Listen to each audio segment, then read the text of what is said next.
While reading Prabhupada's book, I came across below two statements which I am unable to comprehend and feeling that they are conflicting.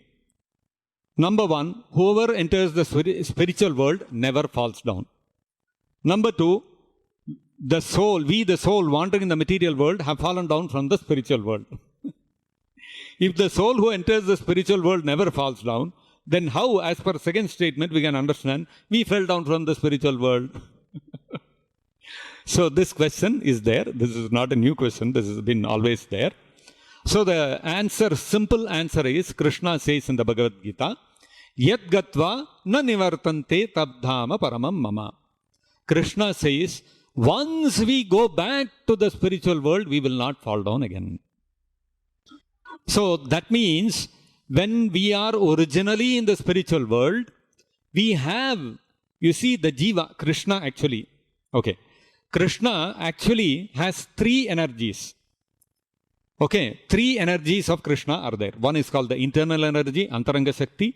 Second is called Tatastha Shakti, marginal energy. And third is called the external energy, Bahiranga Shakti. Okay. So, out of these three energies, the external energy, Bahiranga Shakti, is this material world which we are seeing, which is Jada Vastu, no consciousness. Therefore it is called inferior energy. Inferior why? Because consciousness is not there. Spiritual world is full of internal energy. Internal energy means everything there is conscious. Even the water is conscious, even the stones are conscious, metal is conscious, everything is conscious. So that's the internal energy. Now, between these two, there is another energy of Krishna, which is called the living entity, the Jivatma. Jiva Bhutam Yedam Dharite Jagat. Krishna says, Aparemitos Tanyam Prakritim Vidhime Param. There is another energy of mine, Krishna says. So, which is called Jiva Bhuta. So, the Jivas, the living entities, are also an energy of Krishna. Now, this Jiva, the marginal potency of Krishna, has a unique characteristic. What is that? That unique characteristic is free will.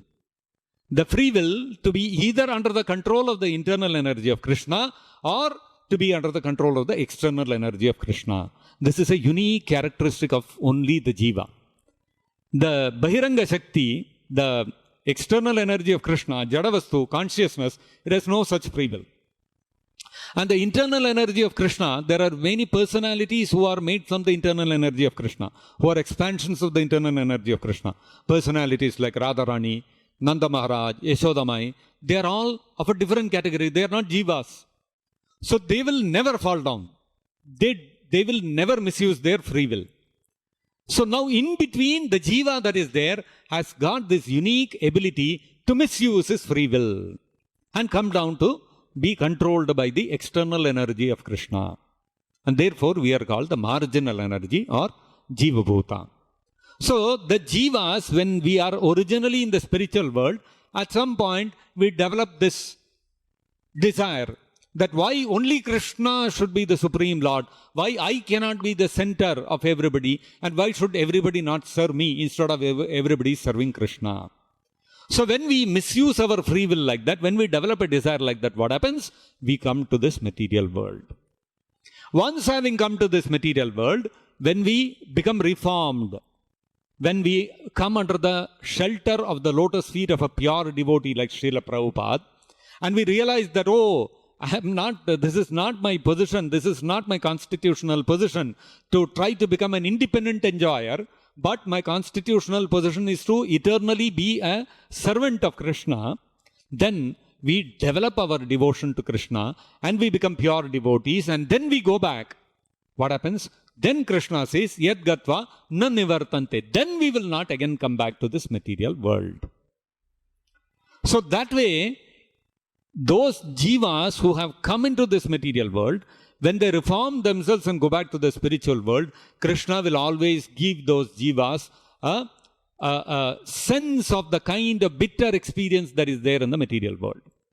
As Krishna says in the Bhagavad Gita, Dukkhalayam Ashashvatam. This material world is a world of miseries and it is temporary. There is no happiness here. We came here thinking that there is happiness, under the illusion that there is happiness in the material world, we came here. Once we learn our lesson and go back, then we know, okay, yeah, I thought there is some happiness there, but there is no happiness there. So I'm never going to go back there. So once we go back, yad gatva na nivartante. Once we go back, then we will not come back again. That fall down will happen only once. This is the assurance which Krishna gives in the Bhagavad Gita. So when we look at it from that perspective, we understand that we can reconcile these two statements, that once we go back to the spiritual world, we don't fall down. And there is also the fact that we have fallen down from the spiritual world. So both ways, we can reconcile this with this understanding.